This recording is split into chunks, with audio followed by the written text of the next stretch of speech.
कहानी की शुरुआत होती है एक बहुत ही खूबसूरत गांव से जिसका नाम था ढोलकपुर। ऊंचे ऊंचे पेड़, हरे भरे पौधे और एक शांत वातावरण। उसी गांव में रहते थे तीन जिगरी दोस्त, राय स्टार, ज्ञान भाई और अज्जू भाई। लेकिन उस हरियाली को किसी की नजर लग चुकी थी। एक लालची इंसान था, पुष्पा। वो दिन रात जंगल के पेड़ों को काटता और उन्हें बेचकर खूब पैसा कमाता। धीरे धीरे पुष्पा बहुत अमीर बन गया, लेकिन साथ ही साथ पूरा जंगल भी खत्म हो गया। ढोलकपुर का हरा भरा जंगल अब एक सूनी बंजर जमीन में बदल चुका था। एक रात आसमान से अचानक एक सफेद रंग का विशाल पेड़ जमीन पर उतरा, मानो भगवान ने खुद भेजा हो। तभी एक रहस्यमयी आवाज गूंजी, तुम तुम तुम तुम सहूर।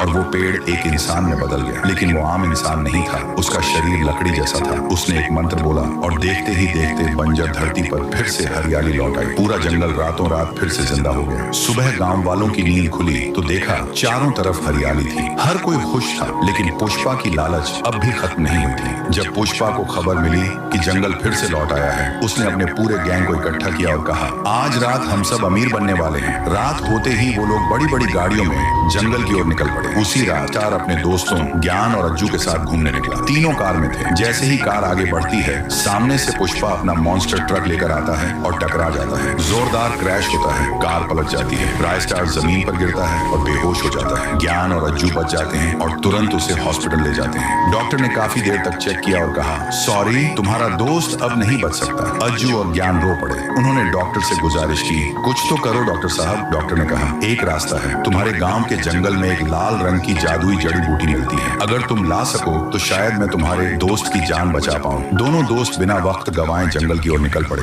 दूसरी तरफ पुष्पा और उसके आदमी जंगल में पेड़ काट रहे थे। तभी उन्होंने उस सफेद पेड़ को देखा। सब खुशी से झूम उठे, अब तो करोड़पति बनेंगे। लेकिन तभी जमीन हिलने लगी, आसमान गूंजने लगा और वह पेड़ एक रहस्यमयी लकड़ी के प्राणी में बदल गया। उस प्राणी ने मंत्र बोला और देखते ही देखते पुष्पा और उसके सारे आदमी पेड़ों में बदल गए। उसी वक्त अज्जू और ज्ञान जड़ी बूटियां ढूंढ रहे थे और उन्होंने ये सब अपनी आंखों से देखा। ज्ञान बोला, जल्दी भागो, ये हमें भी नहीं छोड़ेगा। जैसे ही दोनों पीछे मुड़े, वहां वो लकड़ी का भयानक प्राणी खड़ा था। ज्ञान समझ गया कि अब कोई बचने वाला नहीं। उसने आजू से कहा, तू भाग, मैं इसे रोकता हूँ। ज्ञान उस पर टूट पड़ा, लेकिन वो प्राणी उस पर भी जादू कर देता है और ज्ञान भी एक पेड़ में बदल जाता है। आजू जैसे तैसे भागकर अस्पताल पहुंचा और डॉक्टर को जड़ी बूटी दे दी। डॉक्टर तुरंत राय स्टार का ऑपरेशन शुरू करता है और सुबह तक राय स्टार ठीक हो जाता है। जैसे ही राय स्टार होश में आता है, वो देखता है आजू अकेला बैठा है। वो पूछता है, ज्ञान भाई कहाँ है? आजू रोते हुए सारी बात बता देता है। राय स्टार कहता है, जिस दोस्त ने मेरी जान बचाने के लिए अपनी जान दे दी, मैं उसे हर हाल में बचाऊंगा। क्या राय स्टार और अज्जू